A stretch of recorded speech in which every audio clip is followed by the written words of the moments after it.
Welcome to the Deep Dive. We sift through the sources, pull out what you need to know, and, well, get you informed, fast. Today we're diving into something really fascinating. It's this intersection of, believe it or not, astrology, innovation, and global impact. So imagine this.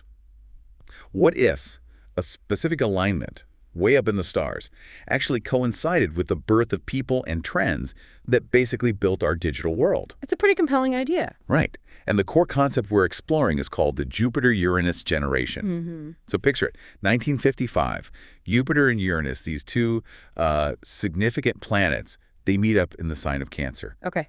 And what's just wild is who was born right around then. We're talking Bill Gates, Steve Jobs, Tim Berners-Lee, Bill Joy, James Gosling, Schmidt, Vinod Khosla, the list goes on. I mean, these are the people who gave us the PC, the web, Java, Google.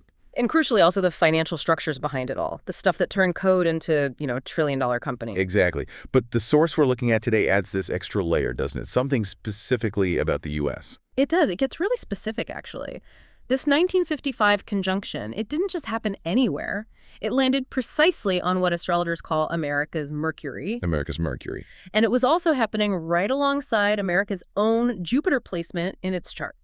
So help us unpack that. For you listening, what does hitting America's Mercury and being with its Jupiter actually mean in this context? Well, the source suggests that these planets working together like this kind of laid down a cosmic blueprint for how the U.S. thinks, how it speaks, how it projects itself onto the world stage. But, and this is key, it also hints at the potential for, overreach. Okay. A tendency maybe to dominate, and definitely a power to reshape global finance in a big way. So it's ingenuity, yes, but also immense power. So our deep dive today isn't just about celebrating the brilliance, is it? It's about looking at the whole story, the destiny, maybe, the light and the shadows that shape the digital age we're all living in now. Exactly. And to really get it, we need to understand the Jupiter-Uranus archetype itself first. What do these planets even represent? Right. Let's start there. Jupiter is basically about expansion, growth, optimism, pushing boundaries, that kind of energy. Okay, expansion and Uranus. That sounds a bit more unpredictable. That's a good word for it. Uranus is disruption, sudden leaps forward, innovation, breakthroughs, but also upheaval, unexpected shifts. So you've got expansion meeting disruption.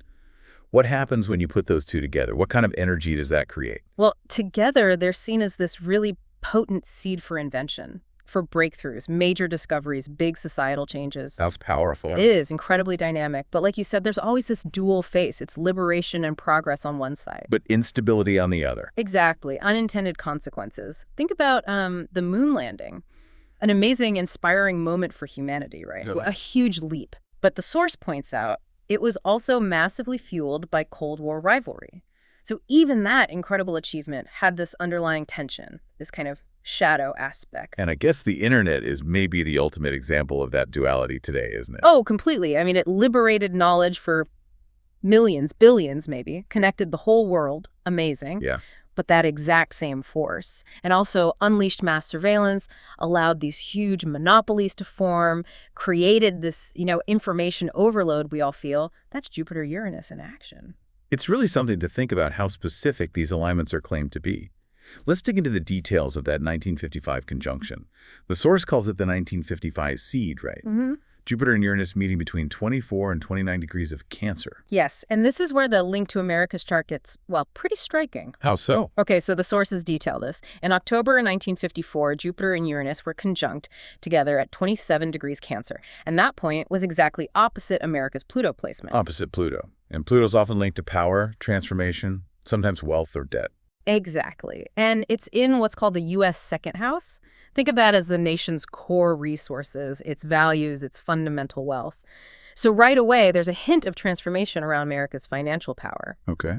Then, both planets did this retrograde thing, appearing to move backward from our view, which often signifies a sort of review or internalization period. Right. Then, fast forward to May 1955, they come together again, conjunct at 24 degrees Cancer, and this time, it lands exactly on the degree of America's Mercury. Not just close, exact. Wow. Okay, so that's specific. What about the other planets involved? You mentioned Jupiter and Venus were also relevant in America's chart here. Right. So Mercury, The source connects it, especially after that retrograde, that inward turn to developing internal languages. Think about code, programming logic, that intricate stuff. Makes sense. And for the U.S. chart, Mercury also rules its 7th house. That represents relationships with the outside world, politics, alliances, rivals, even internal factions. Okay, and Jupiter, we know that's expansion. Yeah, expansion, national identity, optimism. It rules America's 1st house, the nation itself, its identity, its behavior. And Venus, which was also involved, rules the 10th house. That's the public image, legacy, status, authority. So putting it all together, this 1955 conjunction really did kind of stamp America's identity in a new way. Yeah. How did the source describe the effect? It basically positioned the U.S. to be seen globally as the digital pioneer. It gave it the power to export code, almost like a new language. And it fused technology with this idea of American prosperity. But you mentioned another house earlier, the 8th house. Yes, and this is crucial. The alignment was strongly felt in America's 8th house. Now, the 8th house is all about shared resources, big finance, debt, other people's money. Okay, so what does that imply? It implies, according to the source, that this digital revolution, right from its astrological conception, wasn't just about freeing information. It was fundamentally wired into money, into generating huge wealth, creating new financial instruments. Code wasn't just data, it was an asset. And right out of that moment, you get that cohort we listed. Jobs, Gates, Berners-Lee, Joy, Gosling, Schmidt, Khosla. Their creativity just exploded onto the scene. Exploded is a good word for it. But their work, brilliant as it was, inherently carried that Jupiter-Uranus double edge we talked about. Meaning, yes, sudden game-changing invention, but almost inevitably followed by volatility, major disruption, and consequences nobody really planned for. It's almost a textbook case of how these archetypes can manifest through people. Well, we can actually track this pattern through later Jupiter-Uranus conjunctions too, can't we? Let's jump to 1983. That seems tied to the PC revolution taking off. Absolutely. That 1983 conjunction happened in Sagittarius. And look what was going on. Bill Gates launches Windows, a huge step for graphical interfaces. Right. Steve Jobs unveils the Lisa. He's working on the Macintosh. Huge innovations there, too. At the same time, Sun Microsystems is really getting going with Joy, Khosla, Schmidt, and soon Gosling, who'd create Java. And Berners-Lee. He's quieter at this point, but he's at CERN, already experimenting with hypertext, laying the groundwork for the web. It was an incredible burst of activity. It really sounds like pure Jupiter-Uranus upside expansion, innovation. But what about the other side? The shadow. Well, even then, you could see it emerging. Our sources mention the rise of software near monopolies pretty quickly. The idea of planned obsolescence starts creeping in things designed not to last. And importantly, the digital divide starts widening. These amazing tools were opening doors, sure, but not for everyone equally. So the expansion created new barriers, in a way. Exactly, that Uranian disruption. But in terms of access, it showed how liberation for some could actually create new forms of exclusion for others. That's a really key insight from this period. Okay, let's jump again. 1997, the conjunction is in Aquarius this time. This feels like the web going truly global. And Apple's big comeback. That's spot on. 1997 was pivotal. Steve Jobs returns to Apple. That starts the whole process of it becoming this behemoth, this trillion-dollar company. Incredible turnaround. Meanwhile, Microsoft is at its peak dominance, but starts facing major antitrust lawsuits. You see the pushback against that concentrated power. Right, the regulation aspect kicks in. And Tim Berners-Lee is working hard to formalize the web standards, trying to keep it open. Java, developed earlier by Gosling, becomes the sort of universal language of the internet, connecting everything. And Khosla and Schmidt? They're right in the middle of the dot-com boom, riding that wave of huge investment and, well, speculation. So the world gets connected like never before, but that same old dual-face dynamic is still there. It really is. The promise was openness, a global commons. But this period also laid the groundwork for massive corporate control over the internet. Right. It fueled those speculative bubbles like the dot-com crash that followed, and you saw this increasing privatization of what Berners-Lee really wanted to be a shared resource. So the technology for connection, paradoxically, led to more concentration of power and wealth. That's a perfect summary of the Jupiter-Uranus effect playing out again. It's a repeating pattern. Okay, so stepping back and looking at the big picture, that 1955 moment, activating America's Mercury and Jupiter together. It really set the U.S. up as both the coder and the seller of code for the world, didn't it? I think that captures it really well. The Mercury part is the cleverness, the language, the ability to export this new way of thinking. Uh-huh.